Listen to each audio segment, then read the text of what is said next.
Welcome, everybody. This is Rob of Archangel Inc. And today I am happy to be joined by Jonathan Waters, who is a voice talent, an audiobook narrator and producer.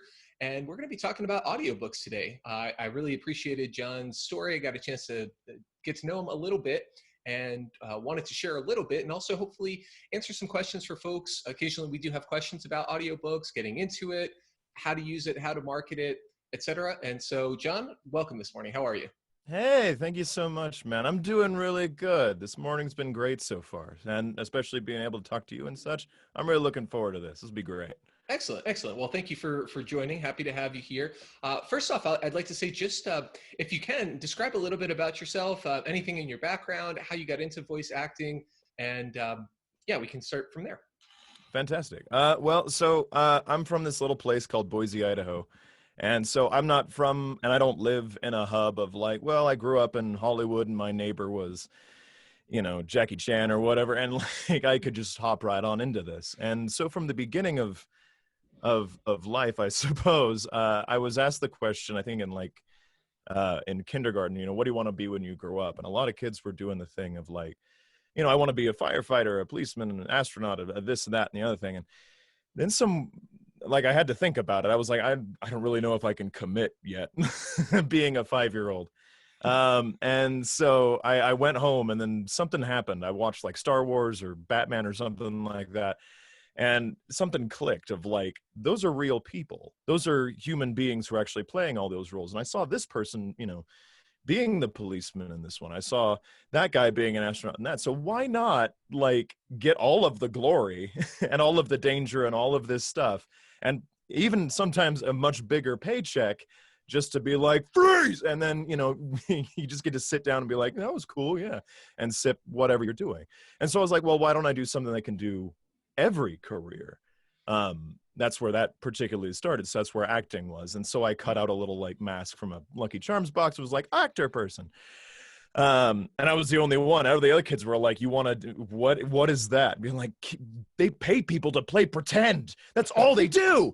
And so I get to do that for a living. And where things kind of moved from there. I mean, it was like middle school and high school playing, going to the classes and being like, here's what it's like to be in the movie biz or whatever. And that, like, they never tell you the secret of like, you have to go there and here's the step-by-step kind of stuff. And then you hope for the last 90% of it.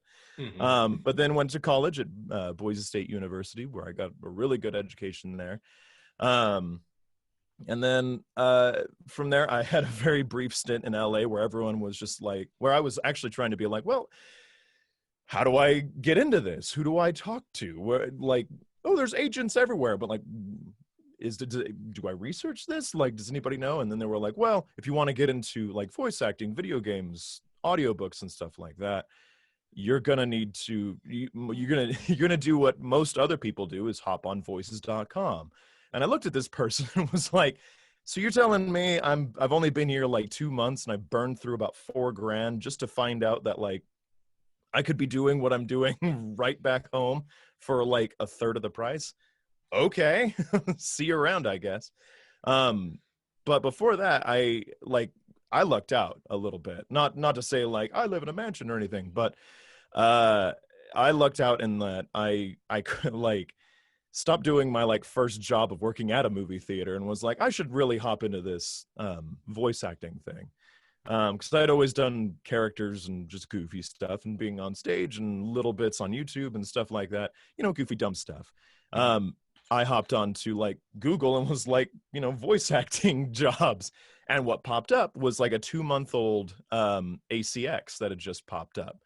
And what ACX is it's a brand new, well, at that time in 2011, it was like, hey, we can do audiobooks online. You can just hop on and we can get all these people to just get microphones and record your book. And most of it is, all these indie authors going, thank God, because they were just figuring out the Amazon thing and they can publish online and self-publish. And this was just kind of the next step in that iteration. And so I hopped on that and and it's keeping me going ever since then. So I've been with them about 10 years or so and growing and expanding and trying to figure out this whole thing as it goes. Yeah, that's kind of where I've been Sorry, dogs and animals. Um, that's kind of where I started off. And it was totally from a means of just like, well, I want to do this because on one end of being like a very physical actor, you are limited in a way. And you're limited voice wise too, because I'm born with this, but you're also born physically. Right. In the sense of like, I can't, if I shave and if I get some Botox, I might maybe be able to play an 18-year-old. I'm 30 now, but I can't do that anymore. And Mhm. so as you age, you progressively like leave roles behind that you can never do again. And you're entering into a whole new realm of things you can get until you get to like King Lear and Judi Dench land. Um, and so for me, looking at that, going like, wow, I'm like, I got to hit stuff incredibly fast and hard, even though I'm trying to find the means for someone to go like, you need to hire this guy.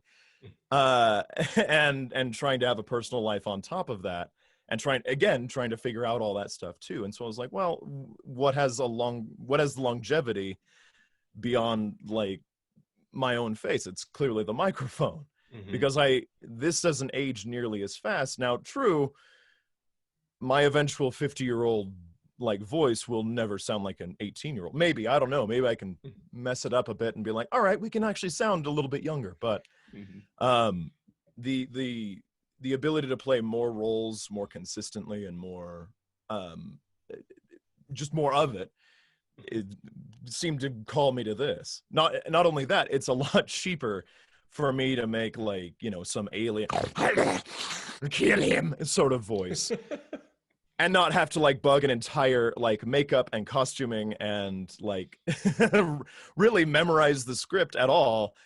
I can just do this from here and be like, thanks, buddy. Now you're done. Get out of here. Here's your check, Mhm. Right.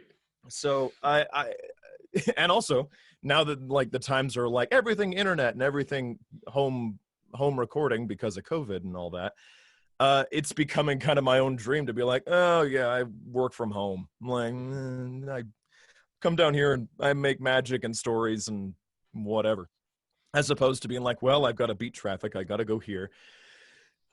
Or in this case, like if if it worked out, I'd have to fly to wherever I'm going, get the hotel, show up early enough to get there, be prepared, warm up. Hopefully, like everything's going good. I don't have to stay longer than I need to. As opposed to here, it's just like, oh, well, dinner's on and well, I can wait, So it might be working out in my future to be like, everything magical happens in my basement. Mhm. My parents would be so proud to hear that statement. Love it. Well, yeah, John, thanks so much for sharing. There are a number of different threads that you touched on there that I thought were pretty interesting. I mean, one being kind of in the beginning of the self-publishing, as it relates to audiobook anyway, era, and we have a little bit of a overlap in that respect. I mean, I haven't been in the self-publishing arena for quite that long. I would say probably around 7 or 8 years. But yeah, the opportunities that are there are pretty extraordinary, and have opened things up. I would say for a lot of talented people who just wouldn't have had access to things before. I mean, again, when you describe being in Los Angeles before, before you kind of really started to do your own thing back home, or back where you grew up, there's a lot of people are finding that, if everything is going to be transferred digitally, if everything's going to be made available online or remotely, then why be in the place with the high rent? Why why be in the place with the terrible traffic and whatever else is there? I mean, granted, I'm sure there are lots of people who are still making connections and doing things in person, in places like New York and Los Angeles and elsewhere. But there are increasing opportunities, in other ways, and you can kind of distinguish yourself, make some of those connections, occasionally have those face-to-face meets, but more on your own terms. So I think that's great. The other thing that really struck out as you were describing all of this was two things. One, that ability to kind of be an actor, be all of these different vocations, be a superhero and a doctor, and a farmer, and any number of different paths. But then also that opportunity to kind of do that into further into the future. Like you said, you are limited when you're an on-screen performer or an on-stage performer by your physicality. There might be a particular look or a particular something that you need as a as a filmmaker, as a theater person. But with voice acting, you can do that through animation or through whatever other means, if Right. you're video games or something like that. So you have a chance to kind of portray a number of different paths, different characters, and I would imagine, have some of that anonymity as well. Somebody like Brad Pitt is probably going to be recognized more or less wherever they go, but probably most people don't know the what Dan Castellaneta looks like, and they Right. might recognize his voice, or the guy who plays Archer. I mean, any number of recognizable voices. They can actually have kind of a more self-defined life on their own terms, without that degree of celebrity that comes along with being in front of the camera. So Right. yeah, really great. Thank you for sharing all of that. Yeah. Happy to do it. Yeah. So let's jump into kind of building your own space. Now, you mentioned one of the advantages here is having kind of a studio at home. You're able to make the magic happen in your own space. I'd love to have you share a little bit from a pro standpoint, how you set that stage or set that space up. What sort of tools that you've found to be most effective. We have some recommendations in other videos that we've done for self-publishing authors, and that might be some of our audience. But again, occasionally we have people who are saying, hey, I kind of want to get into the audio arena, and what do I need to do to start? So I'd love to have your take from being on the other side of that. Sure, absolutely. So here's here's where I totally started. I so when I first really kind of been like, all right, let's kind of dabble into it, and this was a little bit before the ACX days, I guess is what I would call it. They had an audition for on Ye Old Deviant Art for Romantically Apocalyptic's The Voice of the Captain on there. And it was, I felt like super famous because I was like, I got to be the voice of the captain at the time. And this was like 2008 or something. I don't know. It was a while ago. And at that time I had that little white beige stick mic thing that you got from like Computer Circuit City or something like that, I think is what it was back then. And you plugged it into like a headphone jack. And you just hoped it worked because you had to like record it and then listen to it after the fact. And so I would try my best to just get as quiet as possible. After that, I was like, let's upgrade. And I I looked online, and I have no research at all to like really like what's a good mic. And they're like, anything that makes your voice sound good. I'm like, well, I don't own it, so how am I supposed to know this? So I ended up picking up, it was on eBay for like $60, and there was rows of them. It should have been a red flag, but it wasn't. It worked for me for like 5 years. It was like a little condenser mic. It was a USB thing that plugged in, C1U. I think it was like an Audio-Technica something or other. Got a little stand for it, little pop shield thing that I think I still have around here somewhere. And eventually it just became like, all right, well, here's kind of my recording space. Which turned out at first, I think, to be like a desk and like an empty room. And I was like, I hope it sounds good. Like, and at the time, I think I had like, well, I had like a guest bedroom that had like bookshelves and things. So some of it kind of deadened the space a little bit, but I didn't know anything really about it. I'd seen pictures of like the stuff you see on the walls here that should I have like an actual booth and stuff to sit in? Probably yes. But, this works for me. But at the time, it was like, all right, well, this kind of deadens the space. It's fine.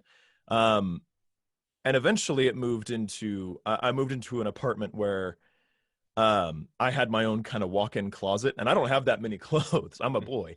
Or I'm me, I guess. And so the walk-in closet was perfect because you would just walk in. It was like almost like if you didn't know which room you were going to, a second bathroom kind of thing, but it was carpeted. It was tight enough to fit like a 2-decker desk, just straight. Perfect. I like put up some of this stuff you see behind me, but I was using the bedding sort of stuff. And it comes in like twin sheets for like $10, so it's a lot. And in a space of like what, maybe a 6 by 4 or something like that. You don't need that much, especially with like your own clothes deadening the space. And so long as you're not like rustling it around, you're good to go. And I used that for a couple of years with the same mic, and even using my old MacBook laptop, which I can't believe I recorded on that. I've upgraded since to much better and newer technology that makes things move. But until I moved again with my eventual fiance and eventual wife, we had an extra bedroom, an extra office kind of space that we just kind of threw a bunch of stuff in, and I kind of treated it a bit. I put up the ye old like twin mattress, the bedding kind of stuff, and put that around, and it was mostly just like, we'll put it here, sure, sound bounces, and then we'll see where it goes. And try to like layer the walls around me and try to make it as booth like as possible, because while I could probably afford, going like, I need 6 of those things for like $60 or something, I was also like real frugal of like, it works, why do I need to go further? And then eventually I sat with that forever, and then got a house. And then it was like the idea of like, if I'm going to do this full time, and I hadn't done it yet, and I've only been doing full time for the last 8 months or so, 8-9 months. But I was doing it mostly on like evenings and weekends and so on. So I was working pretty consistently. But the idea of like, if we get a house, it'd be really cool if I could do this full time, because, the commute would be so much better. And the idea of like, if I have some place that I can at least go, it doesn't necessarily have to be a basement, which is what I actually wanted, because it's set in the ground, it's pretty well insulated, and in this particular room, the windows are about a little bit bigger than my MacBook screen right now. So there's not a whole lot of stuff coming through. That, if you're living in an apartment, you've got to hope that you're not above like a kid's room or below like the party, place or whatever. And especially if like people are coming in at weird hours of the night, you hear like arguments happening out the window, and you're like, just go inside and kill each other. And so luckily, moving out to where we're at right now, it's been really nice that it's the worst I hear is maybe someone outside one of these windows and maybe a bird, maybe. But even then, I like put up ye old like bedding sort of stuff right by those windows, so it has to really fight to get in here. I've upgraded this my mic in the last 3 or 4 years or so. This is a Rode N1 mic, and I don't know what the N1 stands for. It was just a straight upgrade. That's all it was. And I, hopped into my ye old Guitar Center and went like, I need a better mic than what I'm using. And I tested it out. It was like, all right, this sounds pretty cool. And got the things I needed to get. And within this whole year, these little blue squares and stuff and whatnot has been around the room. Behind the tapestry there, yeah, that's just all blue and black. And watching videos on how to put that stuff on, like that's all I've actually done. It sounds real cheap of me to be like, I knew this from birth. It was like Google, YouTube, anything of like how to hang these things, because I was like, do we just nail them into the wall? Turns out you don't. And even with like the recording software, because I've only really used GarageBand pretty much throughout the whole thing. I've dabbled with Audacity, but I think that was a little bit after I was playing with GarageBand before. And looking between the two, I was like, I don't really want. I was being real lazy, and I still very much am. Of like, I'm already using this. This will be fine. And I'm sure some other super editors are like, you're using, and then, like they're just losing their minds over it. But it works for me, and it's worked for the many titles I've worked on and so on. And so far, none of them have really complained. So, and I imagine some of the folks I work with will actually be like, you know what, we've just hired you. We don't really need to. They'll let you know. And I think like, for me, trying to figure that out is like, well, I got to make it sound good. Like I got to make it, and you do, but you don't have to be, there seems to be this wide gray area of like, you're good. You're fine. All right. And I mean, yeah, you want to aim for the over here being like, you sound phenomenal. Can you be the voice of me to my like significant other? Like, but I in my youth, I guess, I always thought it was like, you're awful, you're okay, and then you have this teeny tiny sliver you get to work in where you're just good, as opposed to like, yeah, we can work with you, Mhm. which seems to be the reality of like, all right, man, thanks. Like, which is weird. Sometimes it's weird to me to hear like some of the folks who do get to hire me. I'm always just like, yeah, do you have any notes for me? Like, could I boost my audio or something? And they don't know. They don't Mhm. care. They Right. really don't. Mhm. And that's really encouraging for me to be like not to like lax necessarily, but just to be like more confidence in myself Mhm. in that particular field. Yeah, I love that. Thanks for kind of bringing that up. That's something that we found, I would say, as well in cover design. I mean, one of the bits of guidance that I came across early on from a pretty high level designer. I think he does really good stuff. His name is Derek Murphy. He's got a website, but he said to some extent, when it comes to cover design, it's kind of a pass fail model. You know, Hmm. do you meet a certain threshold or not? If you don't, if somebody's browsing on it and they look at it and they think there's something off about that doesn't look quite professional or doesn't look appropriate for the genre or Right. unpolished or something like that, then that can be an issue. But beyond that, the subtle gradations of difference might only be recognized by a very small sliver of the population. You know, like Right. how many people are really art historians and they're going to say no, actually that Venus de Milo, you know, is a little bit off, or you know there's something weird going on with it. But you know, similarly, again, just kind of reiterating this point that we mentioned a moment ago, when it comes to producing your own projects, producing your own audiobooks, producing your own books, there really are a lot of tools here, and it's kind of that idea that you know most people, you know, even at the top of their field or who are doing this professionally, are kind of making it up as they go along, or you know, you think everybody's got a real solid handle on it, but in some cases they don't. Now that's not to take away from expertise and experience and actually, you know, knowing what you're doing to a good degree. And if you're a craftsman, if you're a professional, ideally you're taking that seriously, you're trying to get better, you're your own, you know, harshest judge, and you're like, okay, yeah, I know last time like my pacing was a little bit funny, and I want to keep an eye out for that, or you know, my tone wasn't quite there, you know, I got to make sure to do whatever I need to do to improve that. But you know, it is demystifying, you know, realizing that this is actually a lot more accessible for many people, and you know, that again is kind of to the chagrin of those who want to kind of keep a tight circle around it and have that professional exclusivity and so forth. But you know, this isn't rocket science, you know, this isn't high level surgery, you know, where you Right. really probably do need, I don't know, a dozen or 20 years of training or something. It would Like, help. yeah, exactly. I mean, you will get better.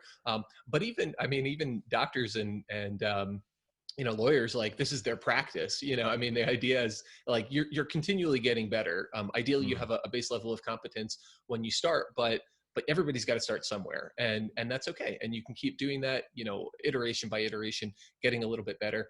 And you know, it will get there if you're serious about your craft, and you do in many cases have the tools to get started. So you know, if you're thinking about it, information like this can be really helpful to getting over that hump. For sure. And I've always found that in this, like, imitation is the best form of flattery, in the sense of like, sometimes it behooves you to just look at other people, your professionals, your heroes, your who, or even just people being like, who's making the most in this industry, and just trying to figure out what they sound like. Mm-hmm. And if you're like, okay, and if you're looking at it and objectively from like, all right, here's where I'm at, and here's where that person sounds. What are they doing? And if you're like, well, I have some background noise. Okay, we're not going to record in the warehouse anymore. We're not going to record out in the street. All right, we're solving problems. Right. Like, and you just take it step by step of like, you know, you don't, the advice I got when I got the house from my folks as well as others, because I bought this house and the idea was I was going to be like, let's do projects every week. And we tore out some flooring in the basement area, not the floor in here. It's all carpet, thank God. But some flooring in there, we put in some hardwood, and I was real gung-ho. And by the end of the like 2 weeks that it took to do it, I was like, let's never do a project again. But the advice that I got was, You don't have to do it all at once. You don't have to like rebuild the whole house this year. You can wait a bit. You don't have to build the new shed, the new gate, the new garden, the new this, the plant the trees, the do shoot the buffalo, the plant the South 40. Right. You can take it bit by bit. You intend to live here for a while, right? As opposed to my dumb brain being like, well, if I don't have the microphone right now, then everything's just dead. It doesn't really, you can take it little bit by bit. And it, and you're not going to instantly find the success when you do eventually get it, but you're going to find you're going to get better at it. Something that you've worked for, to be like, I worked through like the little beige stick mic and now I'm at this. And it took me 10 years to get here. And there's a path that goes through that. And then the experience you were talking about of like, oh yeah, I remember using that stuff. And should I be, I'm constantly trying to find ways to little upgrade myself, but then again, like you fall into those two categories of like, this still works. Like I'm not getting refused work necessarily. Could I still upgrade? Yeah, there's always stuff you can upgrade. Like there's always stuff you can improve upon. Your pacing, and especially even from the acting standpoint of what being behind the mic. Like what is my techniques? What am I doing? Am I getting too close? Are my plosives being really bad? Do I need to really start actually watching those? Am I warmed up enough? Am I hydrated? Am I getting sick? Am I as convincing in chapter 1 as I am in chapter 12 or chapter 20? Or am I starting to lose energy? Like I gotta understand that like these are all bits and pieces and parts that aren't necessarily equipment, that I can work on constantly and even recognize. And sometimes I'm like, well, we'll get him with the next one. But and some it's like, we better fix this now because this might be a bad habit. Yeah, that's one of the things that I advise people, especially authors, again, who we work with, who are thinking about recording on their own. Just the importance of practice and getting better. I mean, there's a good bit that you can do with post-production. There's a good bit that having higher end equipment can probably help with, but it really starts with your own performance and being comfortable with it and kind of having a sense of what you're doing there and how you want to come across, what the result is. I mean, my philosophy when it comes to audiobook mastering and editing is really to kind of get out of the way of the story. You want something that's going to be easy on the ears so that people can focus on the content. As far as I'm concerned, this is another content delivery system. I mean, similarly, when it comes to our ebook designs, we like to be fairly straightforward in formatting. We just want it to work. We want it to work on whatever device that you're using and to render the way it's supposed to, not have weird things going on. Right. But and so similarly with audiobooks, hey, am I noticing things that are odd about the performance? Like you said, do I hear the warehouse behind me? Do I hear the neighbors arguing next door? Do I hear very loud inhales and exhales that are kind of distracting? If we can get rid of those, that goes a pretty long way. And then you get to sort of that artistic element. How did the making your voice mellifluous, right? Making it sound kind of pretty and, oh boy, this is great. I could just hear this person, read the phone book. Right. All of that can come a little bit later. And obviously some people will be trained it or just have that natural propensity more than another. But that can happen. But if you get that, sort of, it's the 80-20 rule, right? Like 80% of your results will come from 20% of the effort. So, if you get those basic things right, if you have decent room quality, if you have adequate enough microphone, and if you practice a little bit and you kind of know what you're doing when you actually start recording, that can get you a pretty far ways along and even distinguish you from a lot of others in the pack. For sure. Okay. So, sorry, did you want to say I just had one more thing of being like, I don't know if we're going to touch base on this in a second, but just the idea of like, I hear this a lot. It's like, I want to get into this, but I don't have a voice for it. Like they're really hard on just like their God-given like voice on their own. And it's always kind of baffled me a little bit. And I've always tried to encourage being like, everybody will probably get hired. You hear all these different voices and actors and all these different tones and things like that. Now, I mean, sometimes the world is harsh, and sometimes you have the perfect voice for textbooks. Might not be like the best possible job you ever want, but you're in it. And who knows, that might be just where you start. And it doesn't mean that you're going to be there forever. And just because you can't change your voice or do different characters or accents, that doesn't exclude you. There's several big time voice actors. I think like Will Arnett. I think the guy who voiced like Lego Batman was like, it's just me. Like that's all it is. And so sometimes you just go with what you got, and you don't have to be you don't have to be someone else to hop into this. Just give it you, I suppose, which was kind of the advice I got from like all these demo places of like, just make sure it sounds like you, which doesn't really mean anything. But it, so long as you're not, I guess anyone can do this. Anyone absolutely can.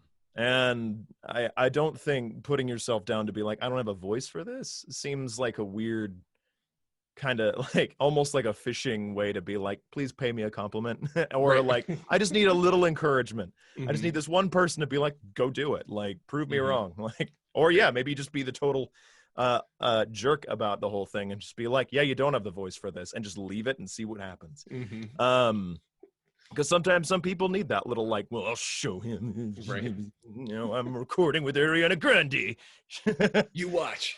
You watch, Dad. Right. Action figures. Yep. Great. Well, yeah, let's jump into that a little bit. So I had a couple of questions on performance.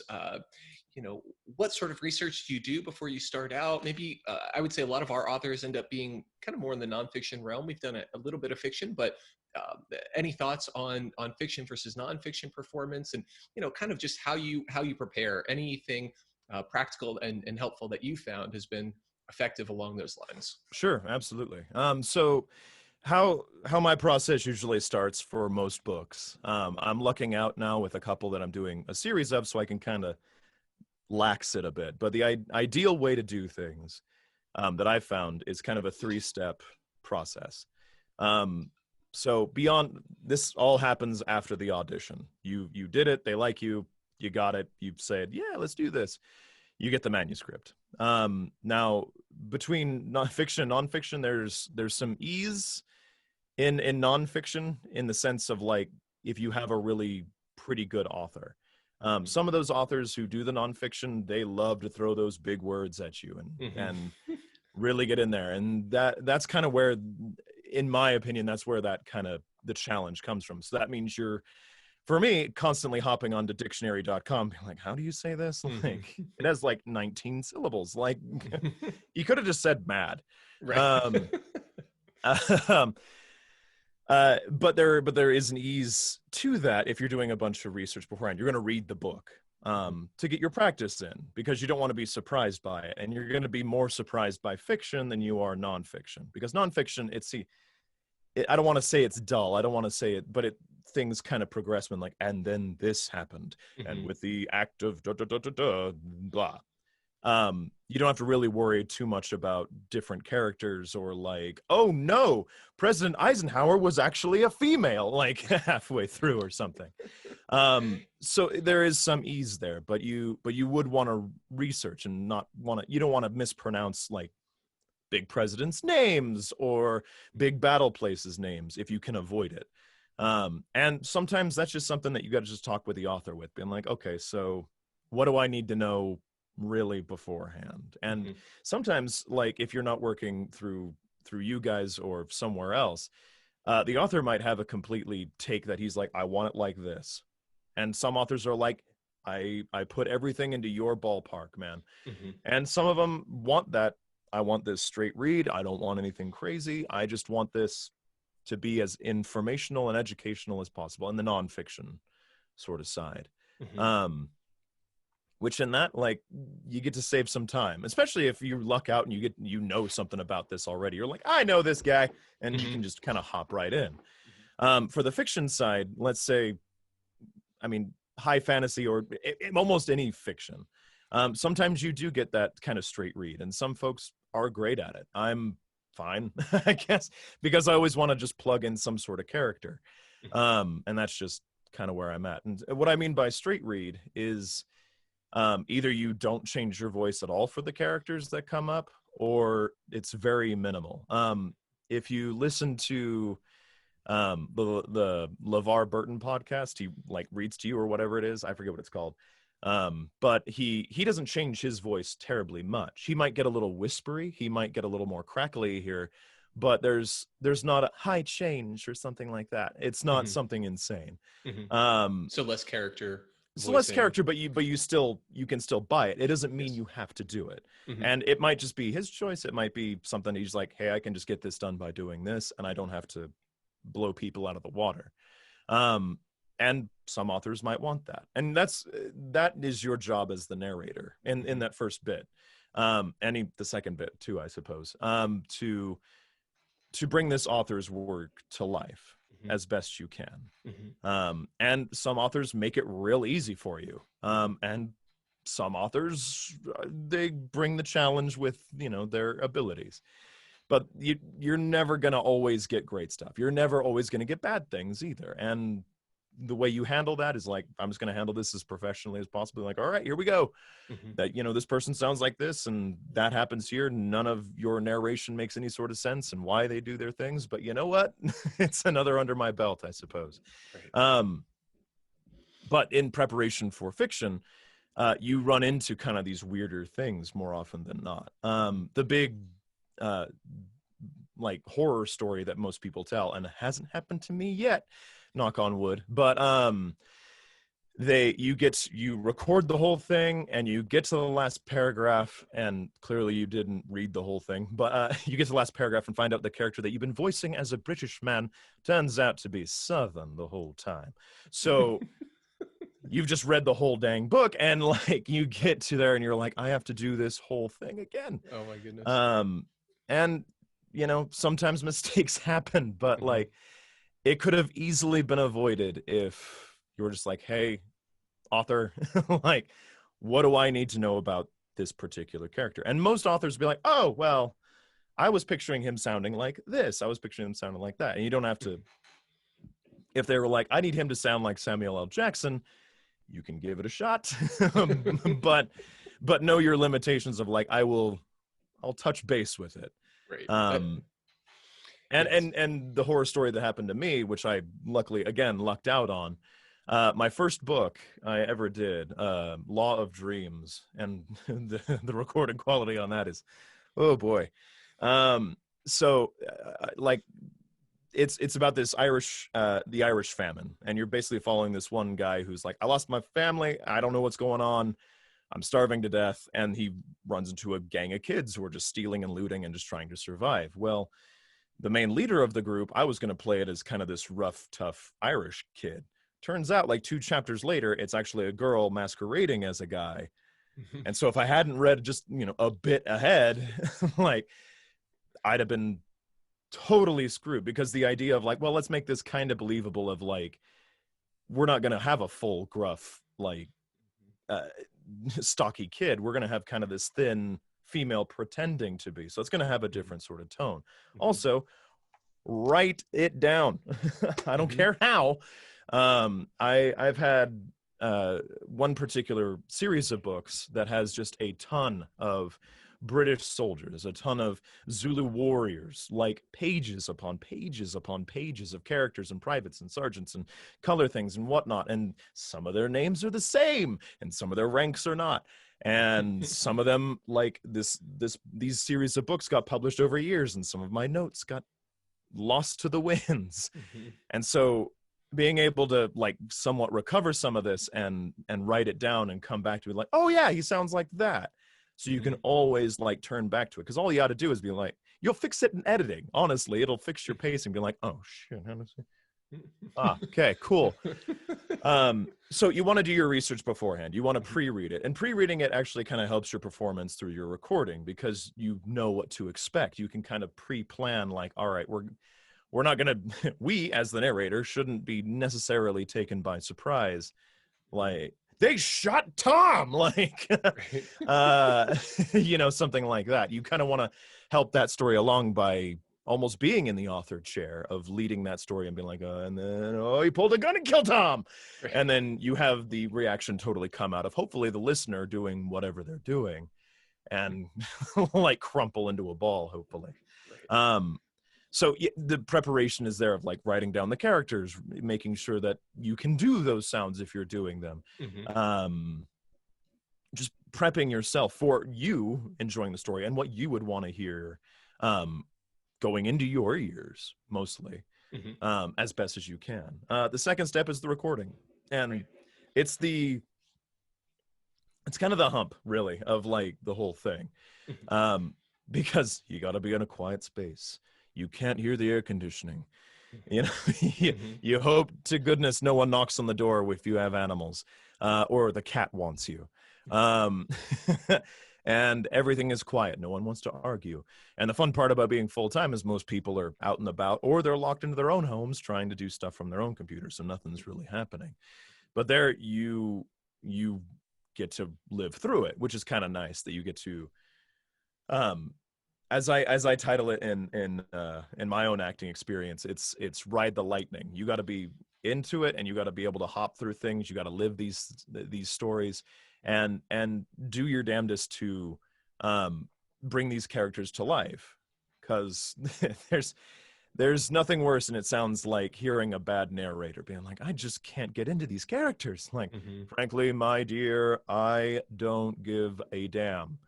Doesn't sound nearly as cool as Right. if you give it like just a little bit of oomph. And that's where like a lot of your energy is going to be spent, because reading it doesn't take a whole lot. In fact, it makes it look like like a really bad meme of like, this is what I do all day. I sit and read and Mm-hmm. whatever. It's real low stakes. But here's where most of your time and money and all that's going to be spent, is sitting there recording and working up a sweat and trying to be like, I can just if I can just do one more chapter, it'd be fine. Um, and you go from there. And you, in editing, you can, and that's the third step. And I wish I had more to talk about in the recording area, because it's kind of this weird, like, you just do it. And it sounds awful. That's the worst coaching I can probably ever possibly give. But that's where you can kind of listen to yourself. And like, I still need to learn this lesson of like, you'll edit it later. Mess around a little bit if you need Mm-hmm. to. Oh, well, I guess here's where some of the editing and some of like two different schools of thought kind of play. Mm-hmm. There's the punch and roll, which is kind of the universal, like, you should do this. I try sometimes. But there's the other one that is what I'm going to call the click and continue. So punch and roll, what that necessarily means for the who knows in there listening to this, is as you're recording and you mess up a line, it's going to happen. You're going to do it. I do it all the time, because sometimes a word surprises you, and you flub it. You're like, so you stop recording, which, you can, if you have a big enough screen, you can just kind of move stuff around. You stop recording, you move it back, you hit record, and you just hit back the line again, which probably for like nonfiction and straight reads, probably great. And you should totally do it, because in some ways it kind of takes out most of your editing in step 3. It takes out a lot of that. In the sense that you will have to go back and be like, all right, my pacing's off, but there shouldn't be any errors that you'll run into.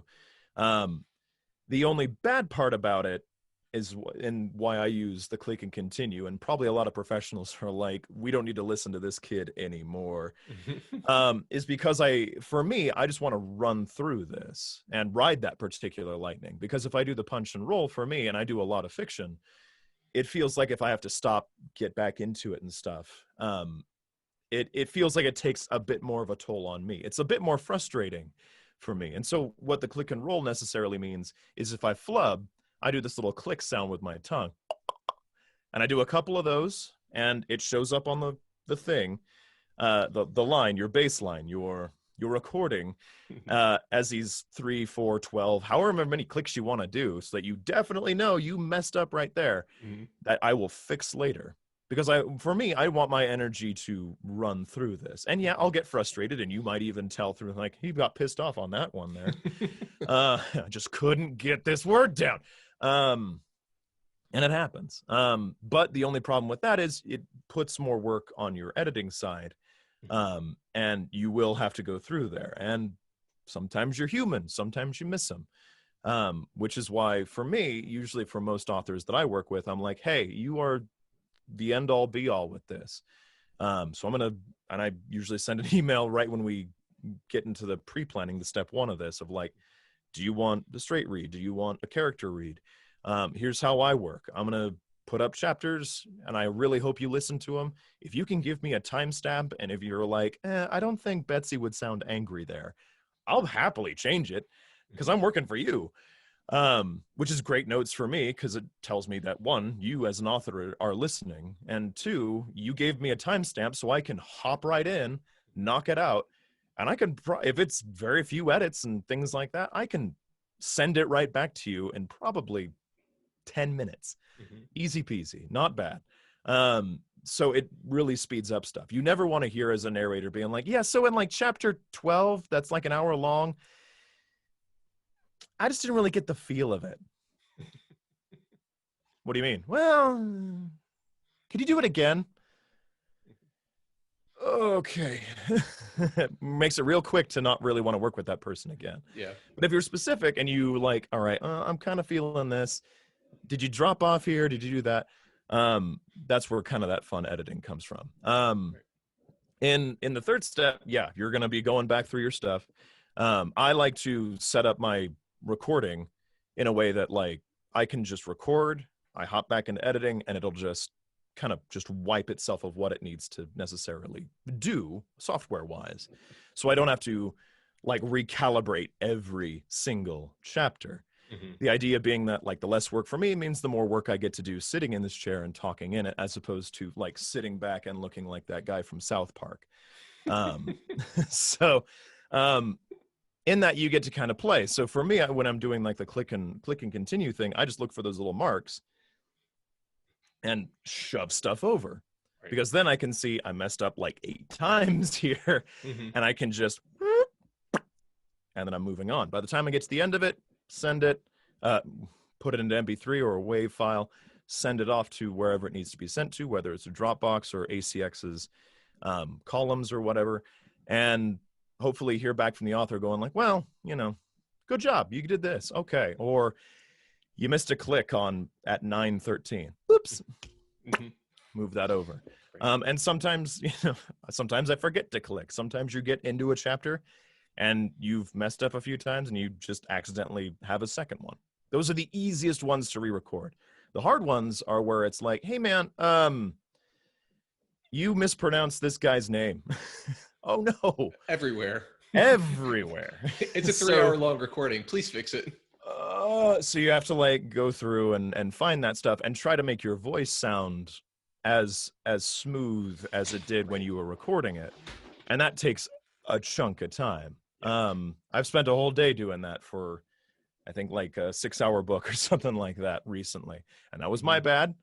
It was really totally my bad, totally embarrassing. But we got through it. It's currently on its way to be published right now. So it was a setback for sure. But it's this job, nothing's necessarily hard, especially if you can kind of set it up to be like, all right, I know I sound good, I sound acceptable in this, there's no background noise, I'm not having a whole lot of reverb or anything like that, I sound more or less like me as much as I sound coming out of my face into my ears.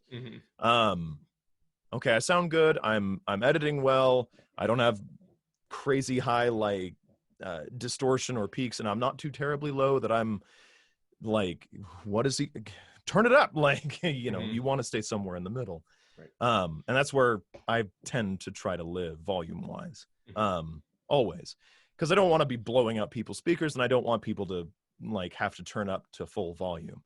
I hope, and hopefully with other recordings, that like at mid volume I'm good.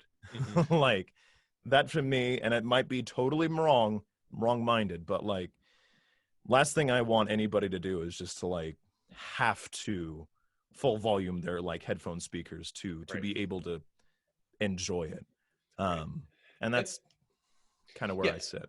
And ideally, I think with ACX, at least if you're using them, they've got their I mentioned recently their audio laboratory Thank goodness. settings, and there are different tools to help make sure that you're within their specifications, and that's if you're meeting their specs, generally you're going to be within range enough for them. They have noise floor limits and decibel limits and so Right. forth. So yeah, but that's definitely true, because I've listened to podcasts, to YouTube videos, especially if you have two people on at the same time, and one it's perfect, and then the other one you can't hear it, or it's like blasting in your ear. I think this is going to be. Thanks. Yeah, totally blown out, and so again, that's kind of the stuff that you look at in editing, in production, in mastering, I suppose, really. If we think of editing as making sure that the words are actually there, that are supposed to be there, and then editing or mastering is kind of making sure that the sound form is actually kind of within the parameters necessary. Right. Right. And as uniform as you can get it, for sure. Right. Exactly. And ACX does a wonderful job for anybody who's like new to this, absolutely a novice, to go like, I have no idea what I'm doing. Mm-hmm. They have the ACX University, and I think they have all of them, and they do new ones like every year. And even for like, I've used them being like, mm-hmm. Oh, that's what I do. Oh, okay. Mm-hmm. And some of them are just real simple of like, here's how you adjust your volume. Like, mm-hmm. But sometimes that's really handy to be like, okay, cool. I now know how to do this. I know how to more or less treat a room, and like, it's not super studio, in the middle of LA somewhere. But again, what works for you. And I know a lot of people who started in closets, myself included. Mm-hmm. And that's probably where I got my best recordings, being straight in there. Yeah, I mean, we've recommended that as well to a number of folks. I mean, especially you mentioned, I think yours had a carpet floor. If you have a walk-in closet, something like that, basically you don't want the sound to bounce around 5 different times to the surrounding walls. So how do you do that? You have something there, and if you have clothing, on your shelves or on your on your hangers, then it's going to stop that and kind of soften it so that you actually hear what you're supposed to hear, instead of that, plus it bouncing off several different times. Right. So moving on here, working with a narrator, you covered this a little bit, but what sorts of questions do you like an author to have for you as a narrator? As they're vetting you, as they're getting to know you, what do you like to know to, aside from the sort of research element, like, oh, hey, by the way, this character, we find out in 2 chapters later, it's actually a young girl pretending to be a boy, or that kind of thing. Thank you. Great, perfect. Love to know that. But otherwise, I mean, you mentioned kind of, this is how I like to work. Do you have any concerns beforehand? I mean, what sorts of things are most helpful and make for the most productive engagement with you as a narrator? Well, for me, I do send out that first initial, if it's a brand new author and stuff, that initial email kind of thing. Mm-hmm. I think like communication. I would rather get like a stupid amount of emails about nothing mm-hmm. than like, hey man, you like this? Yeah, I loved it. Great. See ya. Because while I'm confident in my abilities, that does not help me. Mm-hmm. It kind of seems a bit dismissive in that sort of way. And I don't mind it, but right. I would love an author to be like, all right, man, like, let's sit and hash this out. I'd be more than happy. And I've done it a couple of times with like Zoom meetings of being like, all right, so what's this and how's mm-hmm. this and why does this work the way it does? Right. But a lot of these authors don't have a whole lot of, for me, in my experience, they don't have a whole lot of like either requests of me or anything along those lines. Because mm-hmm. on some end, like a lot of the answers that they're kind of looking for kind of gets answered, I think, in the audition. If they mm-hmm. if they get a personalized one, as opposed to like listen to their demos and see what happens. Right. So if you have someone who's reading your work and like, that one, I want him, pick mm-hmm. him. And so with that, you can already kind of hear their tone, their cadence, what they intend to kind of bring to it. And mm-hmm. in that sort of way, you can, as an author, you can be like, all right, I really like how you read the audition. That whatever pace you were using, whether it was slow or fast or whatever. And maybe it's just some authors just like I I didn't really think about pacing much until like 5 years ago, being like, oh yeah, I should probably either slow this down or something. um like, all right, well, as an author and as this, I always pictured it like this. I like the idea that they're like, I was hoping that we're looking for a Southern kind of guy for this or that or whatever. And I love authors that know what they want. And it's okay to be like, I don't know. I wrote this, and I'm really just want to see what the audio version is, and I'm really hoping you bring almost a movie into my head, and see what happens. And some authors are like, others are very like like this is the way it's gonna be. Right. Some are real real retentive on like, hey man, we had a 2-second pause there, you better move that stuff over. Can do. Which I appreciate, which again, which I love that they listen to it. Right. Questions. So I I like the ones where you're right, where they do let you know like, hey, I have some weird fantasy characters in here. Here's what I kind of wanted all of them to sound like. Here's what their actual, like, the X is actually silent, so don't worry about that. Or the, or the actual pronunciation, don't do this or whatever. But yeah, like I haven't gotten a whole lot of like crazy notes from them. And I do try to let them know, being like, you're essentially the director and writer, literally, of this whole thing. So if something doesn't sound right to you, if something didn't come across as you wrote it, if it doesn't sound like how it does in your head, let me know. Right. Because again, I'm here to serve, samurai in that sort of way. Right. I'm trying to do my best for your particular piece of work. And the more we can kind of collaborate and whatnot, the better. Now, true, there are like, going insane about being like, hey man, you're not feeling like all of these lines and da da da. This needs to be, I want people to cry. I'm like, well, I'm trying. Like, there's a little bit of me meeting you halfway, friend. You gotta be there. And so it sounds like in general, just those notes ahead of time, story, character notes, and then open communication throughout, and then ideally, having them be on hand for for a review, either however you work it out. I mean, I know for us, typically we have a set of submission guidelines, and so we'll outline a number of things like, hey, if there's any particular name that's that we need to know, if it has an unusual pronunciation, please let us know that. Or we'll give them notes on how to actually craft their manuscript. Again, for us, most of the projects that we do are nonfiction, and so sometimes there are little things like, there's one author I can think of who will have a note, read that last sentence again, and in the print edition, but obviously in the audio edition, you're not saying that. You'll say, allow me to repeat myself, and kind of give a second take of it or something like that. So those different I see. Yeah, adjustments to the manuscript. And we say, we may adjust those things on the fly if you're comfortable with that, or if you're not comfortable with that, let us know. Otherwise, we'll kind of use our best discretion. But but at the end, we also send that to them, and we make sure that we're meeting all the technical specifications. But if there are issues, if there's something wrong, if you notice something that we didn't see, then we're on hand to fix that. But we also, I mean, again, because we don't do fiction as much, so I think fiction ends up being more of that kind of directorial feel, whereas I think nonfiction is a little bit more direct. It's like, hey, I'm going to trust you. You're the director. Right. You know what the story is about. Like, it's not quite as story like. It's more informational, and we're going to trust that you actually convey that information. Then then we end up being able to kind of take the reins a little bit more.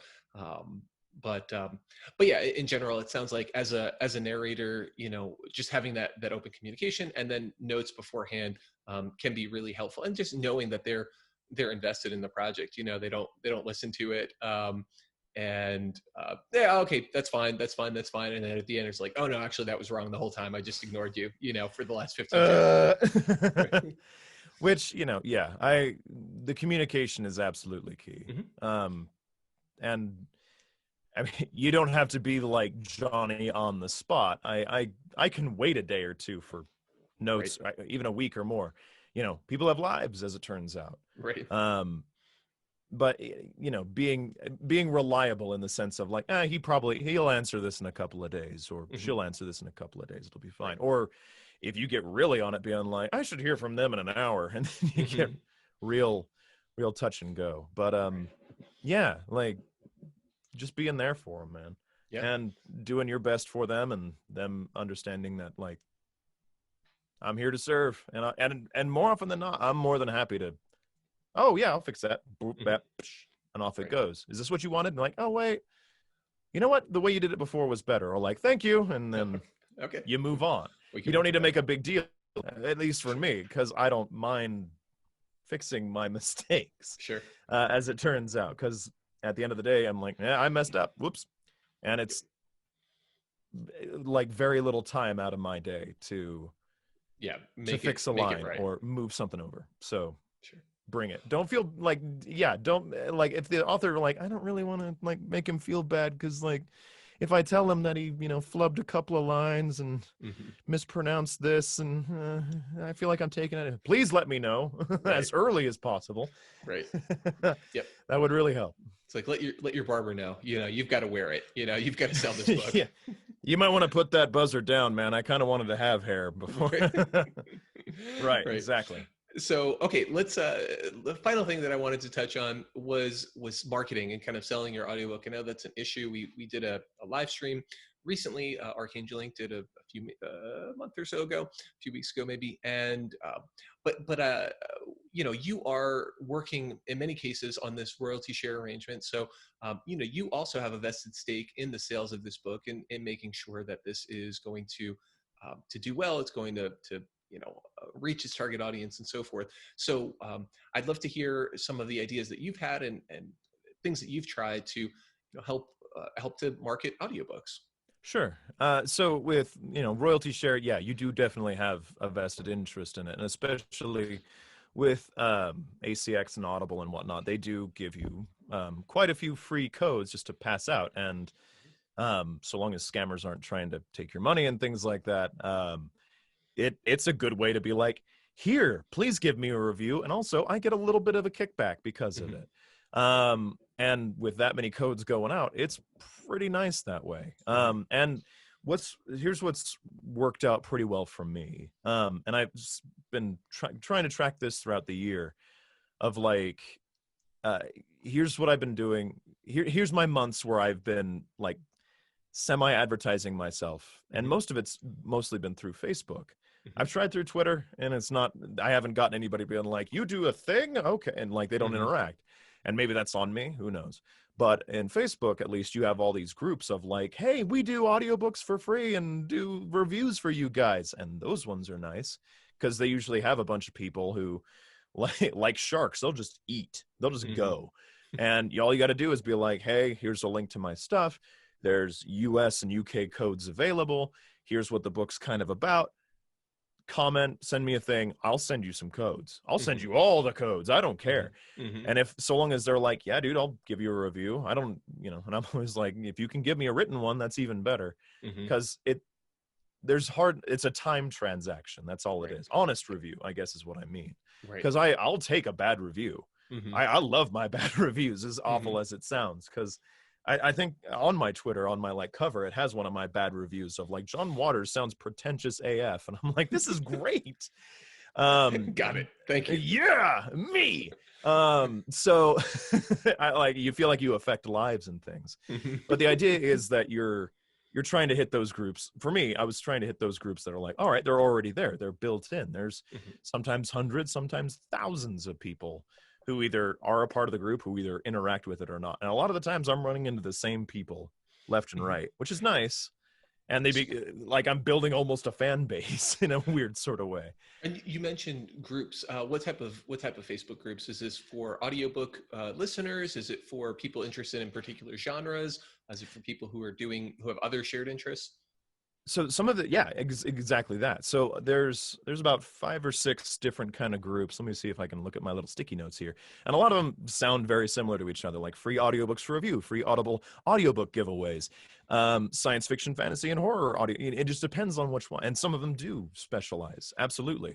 So if you have a certain book, you're like, okay, well, for me what's worked out is like, all right, let's just, there's already a group here. I can feed the fish this way. Hmm. These people are clearly only looking for historical fiction. They're looking for nonfiction. Hmm. Great. I'll only really market any nonfiction books I have to them.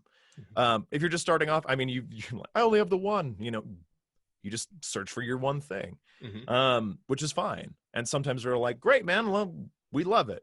And they'll run with it.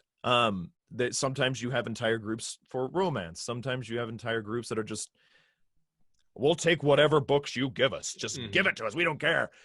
And those ones are pretty ravenous for sure. But my only problem with that one, the whole thing of it, like I was saying before, is sometimes you're running into the same people Hmm. in multiple groups, which isn't necessarily a bad thing.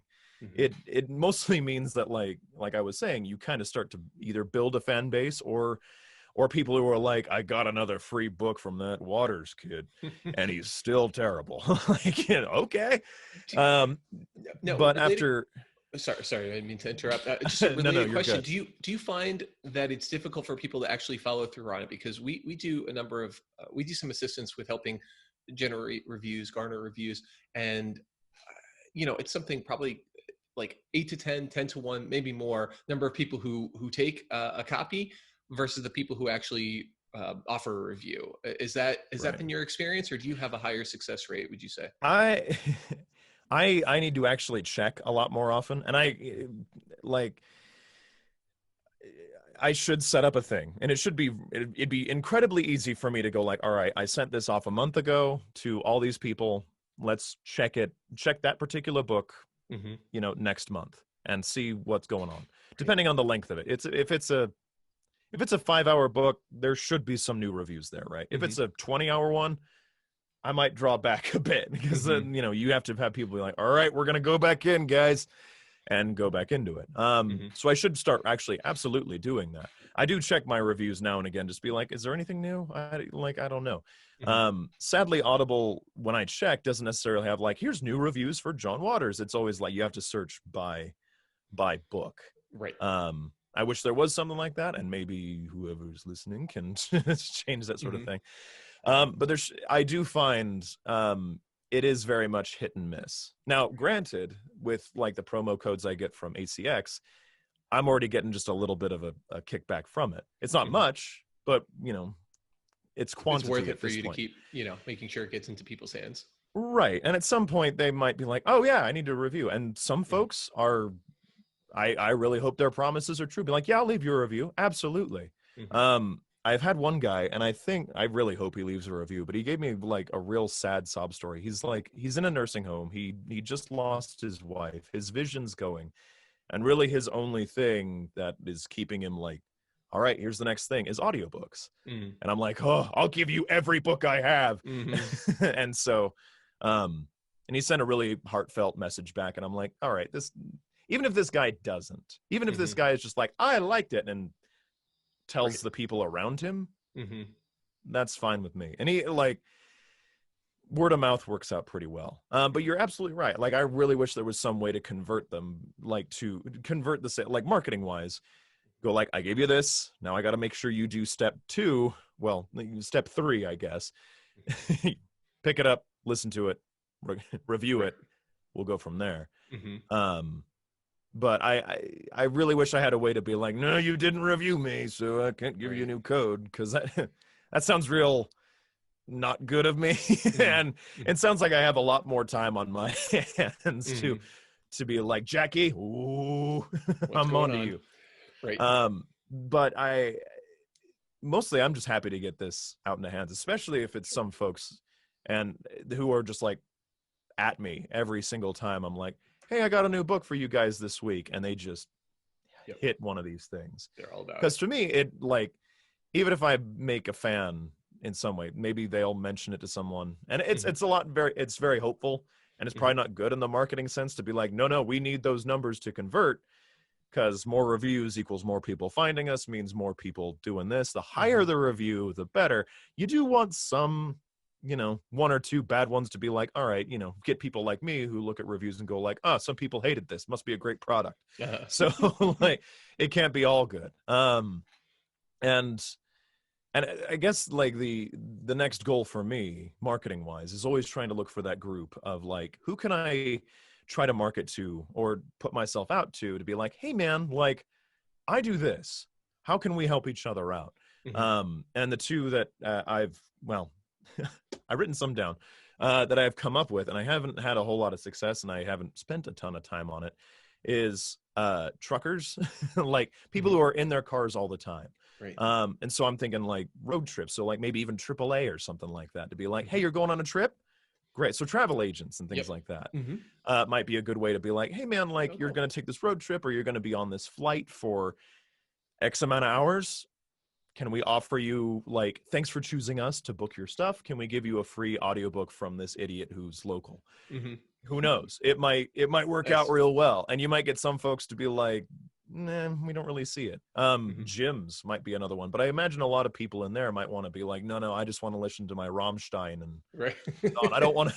I I'm get that. not. And some folks might be like, this is the final time I get to learn about this or Right. hear what happens to Han Solo in this adventure or whatever. But it's an avenue to go down. Mhm. You look at something that like people can actually listen to and do, Right. because you can't really market to, I don't know, pilots or Yeah. things like that.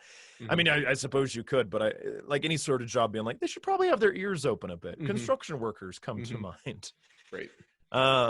So you're trying to find that weird key, that weird hook of like, Right. who can I send this to that would benefit from this, or at least be like, yeah, okay, like, thanks for getting me through my day, I Mhm. suppose. And maybe even nursing homes, who knows, being like, hey, sit here and listen, you're not sitting and staring at a screen. Right. Athletes, I don't know. Yeah. No, I love that. That's one of the things you shared, and I appreciate it. Just thinking laterally a little bit about who might be interested in this kind of material that is not already sold on it. I mean, I've mentioned on different streams and posts and so forth. The audiobook market is rising in general, and that has to do with a couple of things. I would say primarily one, people's time is already accounted for already, so they're not able to block off and actually pick up a book and read it and do that as a dedicated activity. But with audio, you can do it in alongside, complementing your regular daily activities, things that already are sort of bookmarked, time, like traveling, like going to the gym, like commuting, like cleaning up around the house, whatever Right. whatever your tasks are. So, for that reason, I would say, and then also some people are just more audio learners, and Right. they don't have the focus necessarily to read. They're maybe inquisitive. They want to know about the world, but they just don't focus that way. And so, for those reasons, I think the audiobook market is growing, but thinking, okay, well, how can we expand it a little bit further? Now we've got people who are kind of in the fold. Maybe they're podcast listeners, maybe they're radio listeners, online radio listeners, whatever. But how can we get them familiar on the platform of ACX in this case, or elsewhere, so that, oh, Right. now I've got that app on my phone. Oh, I kind of listened to that first one, or maybe that second and third one, kind of could go for another one, and maybe they start to browse and become comfortable with it, and become paying customers eventually as well. So, providing those inroads and being the one that's almost doing the emissary work for them can be really. Yeah, I just thought it was a really good idea, and I appreciated Right. that thought. I'm more than happy to share, because I'm, like you said earlier on, been like, I'm just trying to figure this out myself. Right. And even in like, I put on here one of my notes of like, oh, I should probably try to look at like virtual, like, conventions and things like that. Mm-hmm. How easy is it nowadays to be like, oh, I can go to this person's desk or whatever and talk to them or whatever. Right. Like, before it was like, oh, they came to my town Mm-hmm. and maybe I'll get to see them and chat with them in the midst of hundreds of other people. as opposed to being like, here, sit with me and I'll give you all the information you want. Hmm. Or, as you know, you want a free code? Thanks for showing up. Here you go. Hmm. And off it goes. And so I don't know. There's more thought needed and more action, definitely on my part. But you start to think about it, you're like, all right, well, let's just do it. Let's see what happens. Hmm. And the worst case scenario, and again, I need to remind myself of this. Just do it. The Nike standpoint, I suppose, is that worst case scenario, I send the email off, they just don't respond. I'll just move on to the next one. Hmm. Like the idea of like, probably later today, I'm gonna be like, all right, what travel agents do I have around here? What gyms are around here? Who knows? Hmm. I might start a revolution Right. and be the next, I don't know, somebody. Who narrated J.K. Rowling? I don't know. Great. Well, thank you so much, John. I appreciate it. I want to just give you a chance to let people know how they can connect with you. If you have any social media, any website, anything like that that you'd like to share and mention for folks who are interested in kind of being in touch or getting to know you or supporting what you're up to. Sure, man. So here's things I do. I am on the Faceplace. You can totally find me there. I'm John E. Waters on there. You'll see me. I look absolutely fabulous and a little bit more heavy set than I usually do. I'm with like a cat and a dog on a chair. But for Twitter, which is another wonderful place, because I try to check that and I'm like, no one's talked to me today. I'm at the John Waters on there. And you can find me on ACX. You can find me on Audible, of course. I really wish I had a website. I'm working on that. I'm trying to get it happening. But as it turns out, doing it myself seems to be the way to do things. Mm-hmm. So I'll have a website up here in a little bit. Yeah, those are the two probably best ways to do it. And you know what? I don't care if they email me. I'll send a thing. thejohnwaters@gmail.com. Go for it. All right. And yeah. Well, and I will include links to those to that information down below for anybody who's watching this on YouTube. We'll have those links there, and yeah, we appreciate having you on. Thank you so much, John, and we'll look forward to maybe chatting more, folks. If out there you have any questions, comments, thoughts, reactions, you want to know a little bit more, anything that we kind of covered, and you thought, oh, that's interesting. How do I find out more about that? Please definitely feel free to leave some comments. Always like and share and subscribe and do all that fun stuff that lets YouTube know that this content is useful to you. But I think that's it for now. And thanks, everybody. Thank you so much, John. And thank you. Yeah, my pleasure. Have a great rest of the day, everybody.